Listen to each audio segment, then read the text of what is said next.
Te podría decir, te podría apostar que ese es uno de los impuestos más evadidos. Por cuestiones de la vida, a mí me tocó vivir muchos años fuera del país, 3 países distintos, y en ninguno de ellos tuve que pagar lo que se paga en Costa Rica. Si vos querés mejorar, vos tenés que ver cuáles son tus defectos o qué es lo que estás haciendo mal o en qué puedes mejorar. Y no le vas a decir a Budweiser en Estados Unidos, bueno, usted tiene que estar al día con la caja.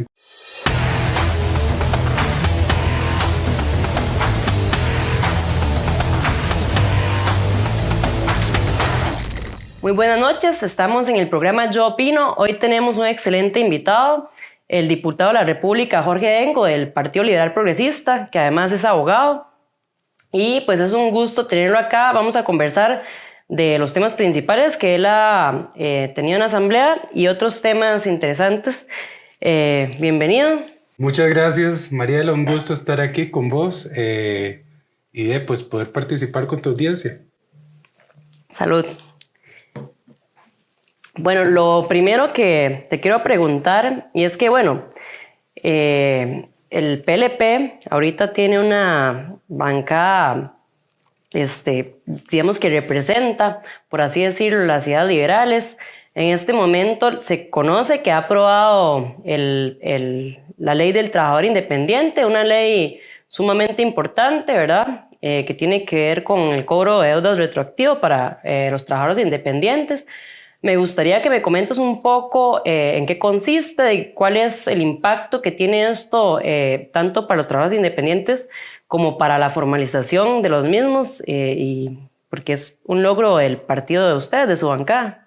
Bueno, yo ahí te tengo que empezar tal vez por hacer una corrección y es importante decirlo porque sí tuvimos un trabajo muy relevante en elaborar un texto sustitutivo que fue lo que finalmente se aprobó, pero el proyecto sí viene del cuatrienio pasado de Pedro Muñoz, casualmente, a quien le mando un saludo, gran amigo mío, gran diputado, y precisamente cuando nos encontramos con ese proyecto, pues vimos que era muy relevante y pues tenía obviamente por el tema de la caja, siempre es un tema que causa pues muchas pasiones, sobre todo en la Asamblea Legislativa. Entonces quisimos blindarlo de manera que no pudiera ser cuestionado por razones de constitucionalidad. Entonces le hicimos una reingeniería al proyecto y ahí principalmente participamos liderando ese grupo que hizo ese texto sustitutivo, pero donde también estuvieron involucrados otros diputados muy de cerca trabajando muy juntos. Estuvo la diputada Daniela Rojas de la Unidad Social Cristiana, también Fabricio Alvarado de Nueva República. Trabajamos muy de cerca con el Poder Ejecutivo porque al Poder Ejecutivo le interesaba el tema, con la ministra de la Presidencia y en su momento con los dos presidentes de la Caja, primero con don Álvaro Ramos y después con doña Marta. Entonces sí, fue un proyecto pues, que creemos que es muy relevante porque le da seguridad jurídica a una población enorme dentro del país, que son los trabajadores independientes, precisamente para que la caja no se pueda ir a cobrarles como lo estaba haciendo hasta 15, 16 años para atrás, y que fueran de pues 4, que es lo normal en prescripción en materia de impuestos. Bueno, en realidad en cualquier proyecto de ley que sea aprobado, uno sabe que siempre hay detrás de eso apoyos y, digamos, trabajo de mucha gente y de muchas fracciones y todo, porque obviamente se necesitan los votos. Me parece muy bueno de tu parte reconocer, sí, que efectivamente lo presentó Pedro Muñoz, pero que ustedes lo retomaron, digamos, bueno, la bancada lo retomó lo lideró y lo retomó en este periodo, y pues sí, obviamente para aprobarlo necesitan negociación, que eso es algo sumamente importante que muchas veces algunas personas pasan por alto. O sea, en la política y sobre todo en el Congreso, el tema de negociar con otras fracciones es sumamente relevante. Bueno, en este mismo sentido, vos has también comentado y hay una propuesta presentada que quiero que me digas más o menos en qué consiste, ¿verdad? Que era para levantar el requisito de la morosidad en la caja para contrataciones administrativas y trámites. Esto ya, o sea, con la presentación ya generó pues bastante polémica y comentarios. Quiero que me expliques un poco en qué consiste, por qué vos crees que eso es bueno para la economía y en general, digamos, para el país. Y que me hagas así como, o, bueno, a mí y a los que nos están viendo, un pequeño resumen y defendas un poco esa propuesta que, o sea, ya tiene gente en contra, pero que esperamos que con la negociación y todo esto podamos tener una discusión de altura en la cual vos puedas presentar pues, argumentos a favor, como en este momento. Claro, mira, obviamente uno entiende, y yo te lo dije anteriormente, o sea, la caja es una institución que genera muchas pasiones. Yo hoy, como costarricense, creo que ha hecho muchísimo por el país, pero vamos, negar que tiene oportunidades francas y amplias de mejora sería tapar el sol con un dedo, y yo creo que ninguno de nosotros estamos para eso. Una de las cosas que uno no puede negar es que la caja, sobre todo en los últimos tiempos, se ha convertido en un mal acreedor, por un lado, en el sentido de que no es un acreedor que gestiona bien el cobro de las deudas, y por el otro, también se ha convertido en un acreedor, pues, también hay que decirlo, arbitrario. Entonces, cuando uno ve que para la participación en licitaciones públicas, en algún momento a alguien se le ocurrió que todas las instituciones públicas del Estado se tenían que convertir en agentes de recolección de la caja, porque si vos no estás al día con la caja, no puedes contratar con el INA, o no puedes contratar con el ICE, o no puedes contratar con cualquier institución, pues es un despropósito para que la caja se convierta en un buen gestor de sus deudas. Y es un despropósito porque le estás coartando la posibilidad a empresas costarricenses. Y hay que recordarse acá que el parque empresarial costarricense, más del 90% son pequeñas y medianas empresas que podrían estar participando en contratación con el Estado y que podrían precisamente estar generando recursos para ir a pagarle a la caja. Entonces es como un sinsentido ponerle esa camisa de fuerza a las empresas de tener que estar al día con una institución para poder contratar con otras instituciones. Como si vos me dijeras que, yo no sé, para poder contratar con el AIA, que te pongan el agua, tenés que estar al día con la luz. ¿Por qué? ¿Por qué razón? Bueno, eso que decís no lo había pensado, pero sí hace mucho sentido. Obviamente para vos, o sea, pagar tus deudas necesitas producir, y si no te permiten participar en, digamos, ciertos negocios para poder producir eso, pues al final están también limitando que vos puedas producir para pagar la caja. E incluso, digamos que la empresa fuera buena en lo que está participando y que efectivamente la contraten, incluso ahí mismo la caja le podría cobrar, o sea, o pagar a él de una vez de ese, pues me parece sumamente bien. Y bueno, como dato curioso, porque hace tiempos, años, yo estuve una vez en una especie ahí de panel, ¿verdad?, donde estaban hablando del tema de la caja, y me pareció muy curioso que uno de los expertos que estaba ahí comentaba que la caja, cuando fue creada, era una caja administradora simplemente. Luego fue que se le fueron como agregando funciones y servicios y todo. Y entonces, bueno, al final eso que vos decís, que tal vez hay funciones y cosas, y pues es que al final sí fue creada como una función, y cada vez le ponen más funciones y más, pues quizás se vuelve más ineficiente y empieza, digamos, a fallar en las funciones, digamos, principales en las que estuvo. Mira, totalmente. ¿Verdad? O sea, la caja fue una gran idea que, si vos te vas a ver el artículo 73 de la Constitución Política, que fue ahí donde nació como un seguro para trabajadores financiado por los trabajadores, el patrono y el Estado, pero de repente creció a ser no solo ese seguro de salud, sino ser administración hospitalaria, a ser administrador de fondos de pensiones, pues la caja es un monstruo y que ha crecido en forma desordenada. Y uno no tiene que quitar el valor de la institución. O sea, Costa Rica,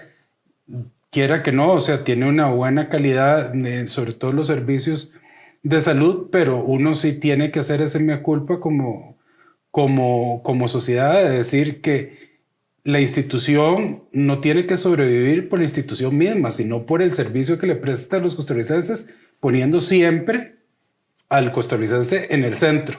Sí, hay que dejar claro que, digamos, la caja o cualquier institución pública en realidad es un medio, no es un fin en sí mismo. O sea, existe como un medio para brindar servicio a los ciudadanos al final.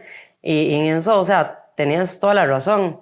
Me parece bien, sí, bueno, los argumentos de una vez que salieron, ¿verdad? Que estás contra la caja y lo que sea, pero vos, en este sentido te entiendo el punto.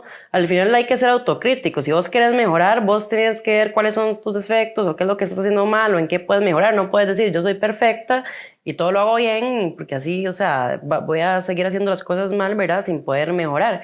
Y a la caja, pues, le pasa eso, o a la gente a veces le pasa eso. Sí, claro, la caja es una excelente institución, como vos decís, pero si hay largas listas de espera, o sea, eso no se tapa con un dedo. O sea, hay cosas que están mal y que justamente hay que mejorar y es una cuestión de gestión. Mira, el otro día estábamos en una discusión muy interesante en la Comisión de Asuntos Jurídicos, donde se está retomando un proyecto que se discutió el cuatrienio pasado y ahora se le está dando un enfoque distinto, que es el famoso tema del patrocinio de licor en el deporte.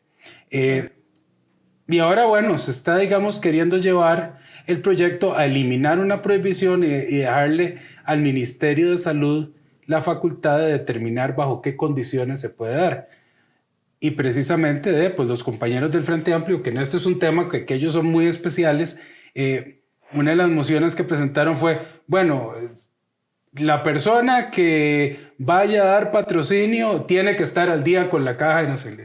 Es que estamos mezclando acá peras con, pero incluso con chayotes. Eso no tiene nada que ver. Sí, bueno, solo la cervecería o cacique, pero digamos, pueden ser incluso empresas de otro país, o sea, en Estados Unidos, que de hecho, o Alemania, o sea, miles de países, ¿verdad? Que sí se da, digamos, el patrocinio en deportes. Hay marcas extranjeras, o sea, entonces tampoco... patrocinio transfronterizo. ¿Y cómo hacer, digamos, ahora que exacto, nosotros... eso no tiene sentido, por eso... Tenemos una boyante o lo que empieza a ser una interesante, no diría industria, pero un interesante tema deportivo con el boxeo femenil, digamos, con Yocasta Valle o con otras boxeadoras que en un deporte que puedes dirigir, que es dirigido a adultos, que los lugares donde se lleva a cabo son en lugares para adultos. Es un candidato perfecto para ese tipo de patrocinio y no le vas a decir a Budweiser en Estados Unidos, bueno, usted tiene que estar al día con la caja en Costa Rica para poder dar un patrocinio. Sería como medio raro. No, y aparte, limitar más bien algo que es bueno, y pues Yocasta que guau, o sea, yo creo que Costa Rica es como las deportistas más conocidas, ¿verdad? De hecho, el boxeo antes no era tan conocido, ella lo ha hecho como incluso más popular y todo. Pues yo creo que ella estaría feliz de obtener Ella fue a la comisión en audiencia y ella habló en nombre del deporte, así como muchos otros deportistas. Y devolviéndonos al tema base, ¿para qué vamos a meter esa coletilla de ayuda a la caja? Yo creo que a la caja hay que ayudarla dándole sentido a ese monstruo para que realmente ponga al costarricense en el centro. Bueno, y hay cosas que permiten que las empresas se formalicen. Yo creo que ayudar a la caja también es como las leyes que ustedes están presentando, pues que la gente tenga incentivos para formalizarse, porque si no van a decir, bueno, no, o sea, yo mejor sigo informal porque la verdad es que no me conviene afiliarme, bueno, a pagar la caja y todo, ¿verdad? O sea, entonces eso sí es un tema importante. Bueno, varios economistas siempre, yo me acuerdo siempre de Telmo Vargas, que ahora es representante en el BID de Costa Rica. Telmo siempre decía que a veces es mejor tener un pastel grande, cobrando poquitos, que cuando usted cobra mucho y el pastel más bien es pequeño, que al final entonces lo que recaudas es menos y no es o sea, porque no recaudas en masa al cobrar tanto, y eso es lo que pasa con el tema de la formalidad. O sea, la gente prefiere estar informal que pagar tanto, pero si vos les cobras poco o digamos, haces como más facilidades, al final puedes llegar a recaudar más que haciendo, o sea, que siendo como muy duro o muy impositivo con las cargas sociales y todo esto. Eso es la famosa, eso se, digamos, en materia tributaria se explica con la famosa curva de Laffer, que hay una tasa óptima para obtener una recaudación óptima. Yo el otro día lo conversaba con doña Pilar Cisneros, que tenemos profundas diferencias en muchas cosas, pero también tenemos coincidencias, y casualmente en un tema que yo estoy poniendo sobre la mesa, que es eliminar, por ejemplo, el IVA en ¿cómo es que se llama? En los alquileres residenciales, porque no hay una cadena de valor realmente ahí para que no hay un valor agregado en un alquiler, salvo que sea una empresa que se dedique a alquilar pero casas. No producen. No hay una cadena de valor. No producen en el sentido de no están produciendo algo, ya es algo que está producido. Yo te podría decir, te podría apostar que ese es uno de los impuestos más evadidos en este país, porque los pagos de los alquileres generalmente se llevan en efectivo, transferencia, y nadie va a declararlos. Entonces, una de las cosas que decíamos, bueno, ¿por qué? Que se puede eliminar, y yo por eso voy, pero ¿por qué en lugar de un 13% no fuera un 1, tal vez 2%? Tal vez con un 2% se elimina menos la evasión. Cierto. Te ayuda, porque en el momento que vos estés cobrando el IVA y reportando el IVA, por el otro lado tenés un ingreso gravable, te ayuda en renta, y estás ayudando a la integralidad del sistema y sin ser tagarote tratando de cobrar un impuesto tan alto. Entonces, esos son como se pueden ver esas cosas. Bueno, cambiamos de tema, pero acompáñame con... Pues yo estaba hace rato, estoy de acá. Bueno, vamos a pasar a otro tema. Un tema que, de hecho, quería preguntarte más bien cuándo se vota, porque ya sé que ya están las últimas, que es el tema de Marchamo, y que ese sí es un proyecto, o sea, que vos específicamente y personalmente has liderado, que, o sea, la verdad es que ha sido todo un tema, ¿verdad? El tema del Marchamo, tanto que incluso, pues, ya pues el gobierno dijo que lo iban a vetar.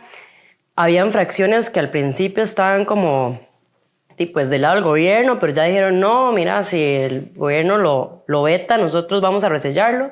Para los que no entienden o no saben cómo se maneja eso, o sea, cuando el gobierno lo veta, también la asamblea tiene derecho, digamos, a resellarlo y aprobarlo con la cantidad de votos que antes no tenían, pero ya entiendo que Nueva República y el PUS dijeron que los iban a apoyar.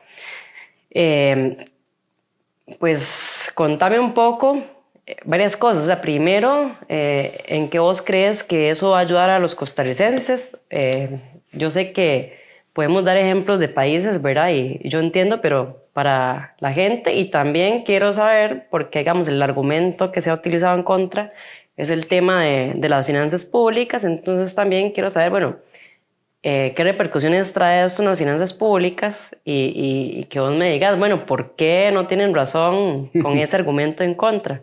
Contame. Bueno, es un cuento largo, pero bueno, vamos por partes y lo voy a tratar de simplificar para que todos entendamos bien. Este es un tema para mí de convicción, porque por cuestiones de la vida a mí me tocó vivir muchos años fuera del país. Muchísimos. O sea, yo viví 15 años fuera del país, en 3 países distintos, fuera de Costa Rica. En los 3 tuve carro. y en ninguno de ellos tuve que pagar lo que se paga en Costa Rica. Sí. O sea, en ninguno de ellos, un país europeo, 2 países de Latinoamérica. Y esto es algo que cuando uno se da cuenta que existe muy particularmente en Costa Rica, uno dice, ¿pero por qué?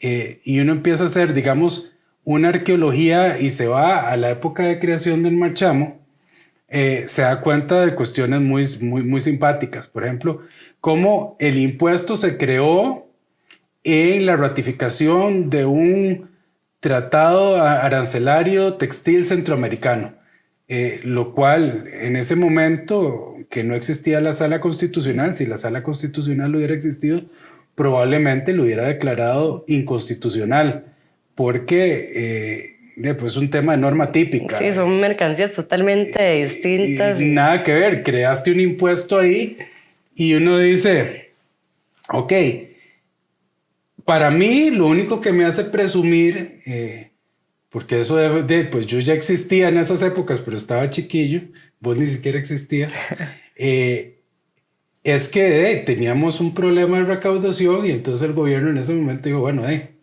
inventémonos algún instrumento de recaudación para sumar más plata. Pero como todas las medidas momentáneas terminan haciéndose permanentes, sobre todo si se trata de impuestos y recaudación, que dicen, bueno, por el momento pongamos este impuesto para, porque tenemos un hueco fiscal o lo que sea, ocupamos recaudar en este momento, pero al final eso se queda para toda la vida y sucede lo del marchamo, que, o sea, yo lo voy a resumir, o sea, al final vos consideras, o sea, es abusivo. Yo he estado en varios países, y nunca he visto un marchamo tan abusivo como el de Costa Rica, y eso es lo que dice prácticamente todas las personas que han tenido que pagar, digamos, un marchamo en otros países. Y si vos lo comparás, o sea, bueno, yo la verdad es que creo que no existe ningún país con un marchamo así abusivo. No, mira, y sumarle cosas. Y vos que sos experta en la materia de comercio exterior, en la materia de aduanas, sabes que aquí comprar un carro primero es también carísimo porque es una cuestión de impuestos sobre impuestos. Sí. Los aranceles son altísimos acá para los carros en general. O sea, bueno, a veces vos, dependiendo del carro, ¿verdad? Porque eso se calcula ahí en base al valor y un montón de cosas. Pero bueno, yo he hecho la valoración para carros que son 75% de impuestos. Hay otros que son 50%, ¿verdad? Eso varía un poco, pero o sea, eso es abusivo. O sea, lo que quiere decir es que un carro de 20 millones te pudo haber costado en realidad hasta 5. O sea es... Yo tuve un amigo... Es absurdo. Yo mis últimos 10 años antes de regresar a Costa Rica en el 2021, yo viví en México. Y tuve un amigo mexicano que se vino después mío a vivir acá a Costa Rica, y él vino obviamente con todo su homenaje, se trajo su carro, un carro bastante bueno, un carro que en Costa Rica sería un carro de lujo, en México no lo era tanto, pues México es un carro de ponete, México le puede haber costado unos $60,000. Aquí en Costa Rica ese mismo carro cuesta $135,000-$145,000. Pero parando ahí, primero al hombre casi le da un ataque cardíaco cuando vio lo que tuvo que pagar de impuestos. Por traerse su propio carro, de importación. Simplemente por traerse su propio carro okay. acá. O sea. Ya lo pagó porque hizo la matemática, se había comprado el carro nuevo en México, pagó los impuestos y aún así... le salía mucho más barato que lo que le hubiera costado comprarlo en la concesionaria acá en Costa Rica. Entonces dijo, bueno, por lo menos me ahorré un poquito. Me ahorré. Entonces después le digo yo, ¿y vos ya sabes lo que pagas de marchamo? Dice, ¿marqué? No, es que es lo que tenés que... En México eso se le llama... Qué malos, o sea... Ese impuesto anual en México se llama tenencia. Y se paga... Y hay estados donde ni siquiera se paga. Y en algunos estados... sí se paga, digamos, en el Estado de México se paga, pero son, por decirte, lo equivalente a $50 al año. Entonces ya le hicieron los cálculos y le dijeron, no, a usted le toca pagar, creo que eran casi 3 millones de colones al año. Y me dice, ¿qué? ¿Y esto qué? ¿Pero es una sola vez? No, todos los años O sea, alegrón de burro fue lo de las cuentas. Y con la fórmula que tenemos actualmente de si la inflación sube durante el año, puede ser que el marchamo te suba de un año al otro. No, el hombre lo que dijo, no, ya le duró el carro, sin mentirte, 2 semanas, lo vendió. Dijo, ya hizo las cuentas. Yo mejor me compro un carro más modesto, así no tengo que pagar tanto. Y es que eso sucede así, eso no pasa. Solo pasa en Costa Rica. Nosotros en la comisión tuvimos a la gente de IBEMA y ellos nos decían, esto solo en Latinoamérica, Costa Rica es único. Entonces eso fue parte de lo que nos llevó a tratar de solucionar eso y por eso planteamos un proyecto que se acercara precisamente a lo que marcaba, y la OCDE nos lo ha dicho, o sea, que Costa Rica debería mutar su sistema de impuestos sobre vehículos a impuestos que más consideren el uso del vehículo, que consideren factores como el peso del vehículo y las emisiones, uno por el desgaste de la red vial, el otro por la contaminación ambiental. Entonces, en principio hicimos un proyecto que llevaba un impuesto en ese sentido y que bajaba la carga tributaria casi que en un 85-90%, y pues esa fue nuestro caballito de batalla.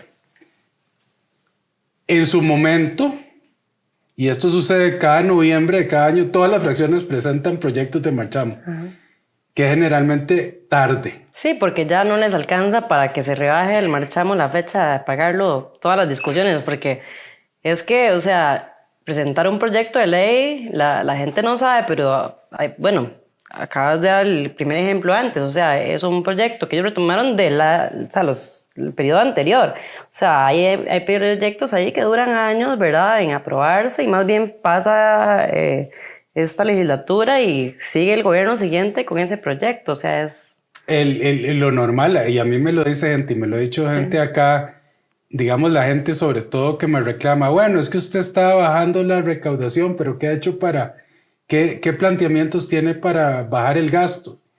Yo les digo, bueno, es que tenemos varios de cierre de instituciones, fusiones de instituciones, pero lo que tienen que ver es que el proyecto que yo presenté hoy probablemente va a ser conocido en plenario, si las cosas van muy bien, en 18 o 24 meses, porque tiene que pasar todo un trámite de comisión, tiene que pasar todo un trámite en que entre a hacer fila al plenario, y si uno puede conseguir que lo muevan para arriba, pues está muy bien, pero eso pasa. Bueno, qué dicha que hablamos de esto, porque así me das el pase para hacerte una pregunta de un amigo nuestro que nos grabó una pregunta para el programa, porque tiene que ver con esto que justamente estás diciendo. Mi pregunta también para Jorge es, ¿qué ha pasado con estas leyes que se tienen que promover para la venta de instituciones? Por ahí se ha hablado de FANAL, por ahí también el cierre del CNP, o también algunas ventas como activos grandes, como el Banco de Costa Rica. ¿Qué ha pasado con eso?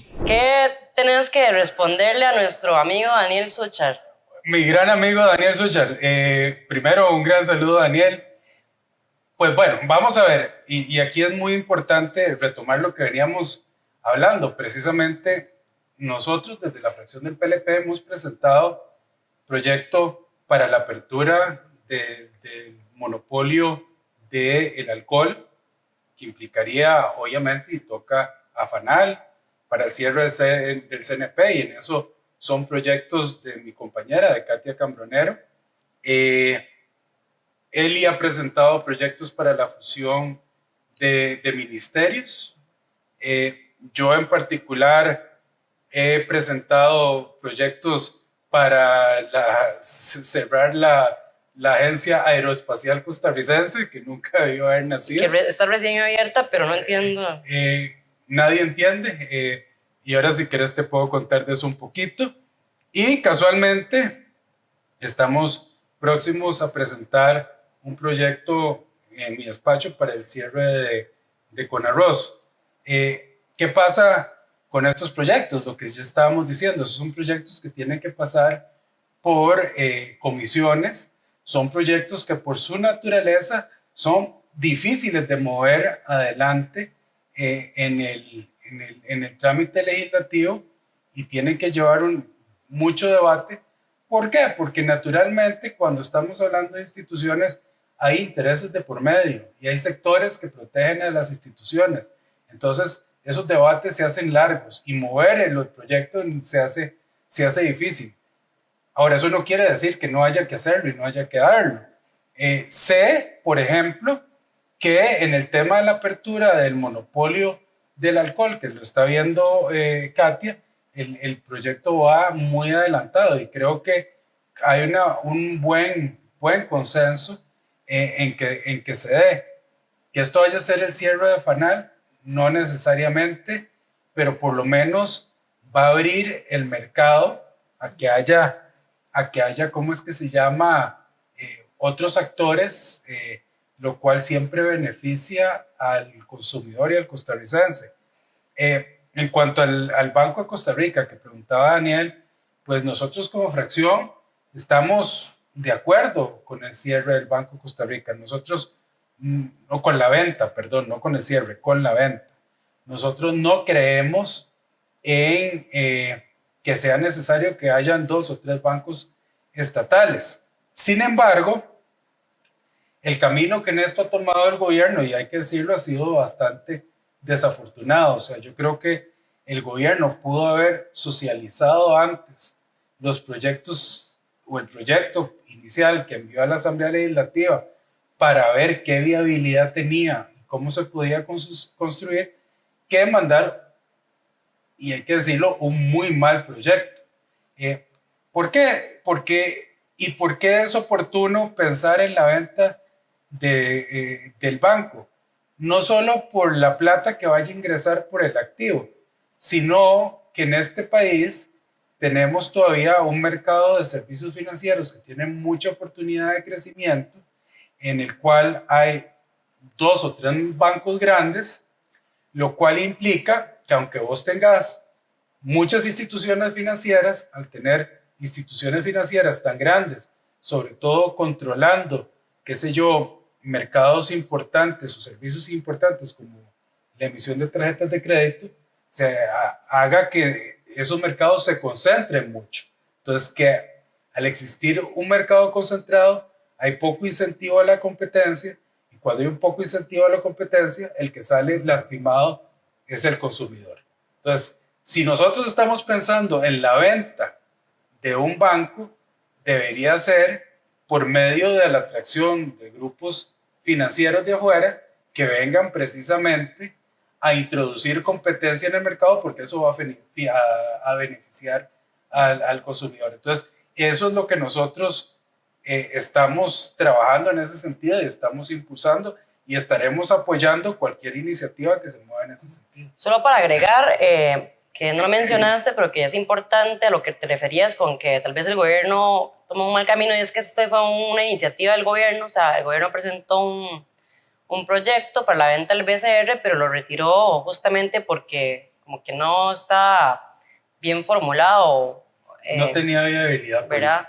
Y en cuanto a lo que mencionas, es que, bueno, normalmente cuando un gobierno, o sea, el Ejecutivo presenta un proyecto, obviamente hace como un sondeo previo y comenta con las otras fracciones qué les parece, para cuando ya, o sea, llegar a presentarlo, tener más bien como apoyo de entrada, porque ustedes comparten la idea de venderla, o sea, de la venta del BCR, pero quizás, o sea, hubiesen podido incluso decirles de antes de presentarlo, sí, estamos a favor, e incluso retroalimentarse, y, o sea, porque es un tema de negociación. O sea, el Poder Ejecutivo siempre tiene que tener un rol, ¿verdad? Normalmente lo cumple el ministro de la Presidencia, ¿verdad? De ir a negociar con el legislativo. En este caso creo que como que también Pilar ha estado ahí, pero sí tal vez les faltó un poco en ese sentido. Bueno, por ahí eso fue lo que escuché, pero bueno, vamos a salir de Costa Rica, vamos a volar un poco a otros lugares. Me gustaría preguntarte, porque es una noticia pues, que digamos, vos de un partido que se dice que es liberal, pues como que todo el mundo dijo, wow, y es el reciente triunfo, digamos, de Milei en las primarias argentinas de este 2023, ¿verdad? Parece que va encabezando, o sea, tiene buenas posibilidades. Me gustaría preguntarte, bueno, o sea, ¿qué opinas vos de Milei? Él se autodefine como liberal libertario. Vos estás en un partido que se llama liberal progresista. O sea, yo realmente, bueno, quisiera saber, o sea, digamos ideológicamente, qué diferencias ves vos entre uno u otro, o más bien explícame un poco qué es liberal progresista, si vos te sentís algo, o sea, en algunas cosas coincides con Milei o no, y qué opinas de la, digamos, principal propuesta o la propuesta que más se comenta de Milei, que es cerrar el Banco Central. O sea, es una propuesta que acá la gente la ha mencionado, pero nunca, pues, se ha, digamos, ya llevado como a propuesta ya seria. Se ha hablado también de la dolarización, ¿verdad? Que yo creo, o sea, pero eso es mi opinión personal, que sería más bien un paso importante para el siguiente. Lo que pasa es que, claro, Argentina tiene, por así decirlo, una situación económica que ya es popular cerrar el Banco Central porque es demasiado ya el tema, digamos, que ha provocado inflación, ¿verdad? Pero bueno, contame sobre el tema ideológico, contame cómo lo es y contame sobre el tema del Banco Central. Bueno, mira, yo nos conocemos desde hace rato, Mariela, y yo te voy a ser muy honesto. A mí Milei me parece un personaje muy interesante de la política argentina, y me parece que es una reacción natural a lo que ha vivido Argentina por los gobiernos que ha tenido. Yo espero que si él llega a ser presidente, le vaya bien. Y espero que le vaya bien como liberal, porque es el primer gran vocero, Sí, autodenominado liberal. Autodenominado liberal, de un liberalismo moderno en América Latina, y para eso, independientemente que vos coincidas o no con Milei en ciertas posiciones, pues al final siempre te va a pasar algún tipo de factura si sos un liberal en otro país. Yo en las posiciones económicas de Milei me parece que son muy interesantes. Yo no estoy en desacuerdo. El que tenga un control el Banco Central de la política monetaria de un país, me parece que para un país tan pequeño como Costa Rica podemos vivir sin Banco Central, y tal vez con los más recientes eventos los datos de confidencialidad. De confidencialidad, pues podría uno pensarlo y considerarlo. La dolarización a mucha gente le asusta porque dice, bueno, es que estaríamos dependiendo de una economía que no es la nuestra. Bueno, ¿de qué manera no dependemos ya de lo que pasa en Estados Unidos?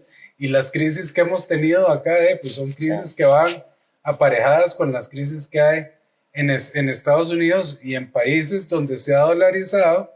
Me parece que la experiencia ha probado que ha sido, en términos de balanza, pues más positiva que negativa. Entonces, yo creo que por ahí lo podríamos ver. A Milei, si llega a la presidencia, en verdad te digo, le deseo que le vaya bien. Hay posiciones de él que me parecen un poco extremas. Él es un tipo muy excéntrico, o sea, yo lo veo y, o sea, bueno, sí, yo a vos te conozco ya hace ratillo y obviamente tal vez la forma, la mía y la tuya, no es como la de Milei. Tampoco compartimos el 100%, ¿verdad? Bueno, hay algunas cosas que me gustan, a vos también, en general, pero eso no quiere decir que, o sea, como vos decís, tenemos sea, nos parece primero que todo algo histórico, algo diferente, y que sí, hay cosas que nos agradan y que más bien vemos que, o sea, que wow, cómo presenta esas propuestas que tal vez son mucho más, digamos, no sé, radicales de lo que vos y yo propondríamos quizás en algunos temas, pero que pues está funcionando, y le está funcionando justamente porque está haciendo lo contrario a lo que se ha aplicado en Argentina y que pues ha fallado. Argentina es el país de los defaults, ¿verdad? Es el país de los defaults. A mí me hace, digamos, el video que él saca con toda la estructura del gobierno y empieza a decir, este ministerio se va. Uy, chica, uno dice, hacer eso en Costa Rica sería... Es un suicidio, ¿verdad? No sería... O sea, la gente tal vez no lo comprendería, pero en Argentina lo comprenden porque ya han visto las consecuencias, digamos, ya lo han vivido más en carne propia, ¿verdad? Nosotros, yo creo que sí, poquito a poco, pero la gente todavía le falta. Y para responderte en cuanto a lo del liberal progresismo, no, yo soy liberal a secas. Sí, sin el progresista. Sin apellido. No, si tuviera que poner algún apellido, te diría que soy pragmático. Un liberal pragmático, digamos. Sí, tus principios son liberales y pues... Hay temas que yo, por ejemplo, creo que vale la pena tener una discusión y me aleja un poco de los conservadores. Por ejemplo, te voy a poner un ejemplo. El tema del aborto. El tema del aborto, si uno lo ve desde un punto de vista ideológico, liberal, hay una corriente que te dice, pues los principios del liberalismo son la protección a la libertad, la vida y la propiedad. Entonces, la vida está ahí implícita. Hay algunos liberales, porque el liberalismo agrupa muchas corrientes, varias tendencias que te dicen, no, mi cuerpo, mi decisión y yo puedo hacer lo que quiera. Yo a veces digo, bueno, es que también hay un tema de salud pública y de realidad. O sea, por el hecho de que yo vaya a criminalizar la conducta, eso no quiere decir que vaya a dejar de existir. Existe y existe todavía. Entonces, podríamos hacerle un favor a la sociedad regularizándolo, descriminalizándolo, porque a fin de cuentas, quienes recurren sobre todo, qué sé yo, al aborto en condiciones menos ventajosas o desventajosas son las personas de una clase social más necesitada, porque si vos sos una persona de cierta clase social y querés ir a abortar, agarras un avión y te vas a un país donde lo puedas hacer sin problema. Entonces ahí tenés un tema de salud pública. Y ojo, no estoy diciendo que estoy de acuerdo. Pero que es un tema sobre el cual yo no me he hecho todavía un criterio así a rajatabla, pero digo, con estos argumentos, para mí vale la pena tener la discusión. Claro. Bueno, de hecho, mencionas algo muy interesante. Bueno, yo tengo mucha formación, o sea, yo, con solo tus opiniones, yo podría decirte de qué ideología sos, porque yo tengo bastante formación, digamos, ideológica. Yo puedo decir, no, este es como socialdemócrata, este es liberal, así. Pero hay algo muy interesante. Mucha gente que no conoce el liberalismo o no tiene tanta formación, no entiende que, por ejemplo, dentro del mismo liberalismo hay gente que está a favor del aborto y hay gente que está en contra. O sea, no es un tema como de que sos liberal y tenés una de las dos posiciones, porque al final hay diferentes tendencias. Está el liberalismo clásico, bueno, mi ley para mí es como minarquista, ¿verdad? O sea, hay minarquista en algunas cosas de anarcocapitalista. Sí, es como anarcocapitalista, pero bueno, está postulándose para político. Para político, pero el mismo alguna vez ha dicho que en algunos temas sí. se consideran. No, porque es que al final yo creo que los principios ideológicos son eso, son principios. O sea, es como mi ideal, esto es lo que yo quisiera para la sociedad, pero yo creo que si uno está en política, o sea, la política sí es el arte de lo posible y al final pues uno tiene que negociar y uno tiene que conversar y uno, claro, siempre lleva ese norte, pero conociendo, digamos, sus limitaciones y sus cosas. Bueno, ya para terminar vamos a hacer una dinámica preguntas flash. Bueno, preguntas no. O sea, yo te voy a decir como palabras o nombres y vos así me decís corto, así lo primero que se te venga, así en una línea. Todo eso después de una copa de vino, de o sea, lo que- para que no haya filtro. De lo Muy que bien. pensás. Está bien, vamos. Bueno, impuestos. No me gusta. Rodrigo Chávez. Carismático. Eli Feinstein. Excelente académico. Caja costarricense. Elefante. Marihuana. Buena idea. Natalia Díaz. Una gran conciliadora, una gran persona. Ariel Robles. Una persona muy auténtica. Socialismo. No, gracias. China. Que verlo de cerca. No hay que quitarle el ojo. 5G. Ojalá que venga pronto. Lista negra. O sea, la de salir de la lista negra. De los... Lo votamos hoy, ya salimos hoy. Ojalá no lo veten. Bueno, un gusto. Ya dejamos aquí porque no queremos quitarle más tiempo.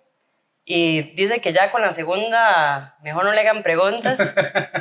De hecho, muchas gracias a también un amigo en común, ¿verdad? Que tiene un bar, invitados a qué vino, que está invitándonos a los vinos del día de hoy. Y al resto de programas que todos mis invitados espero que brinden conmigo. Y a vos, Mariela, muchísimas gracias por haberme invitado. Fue un gusto estar con vos y te deseo la mayor de las suertes en este espacio. Bueno, muchas gracias y buenas noches a todos.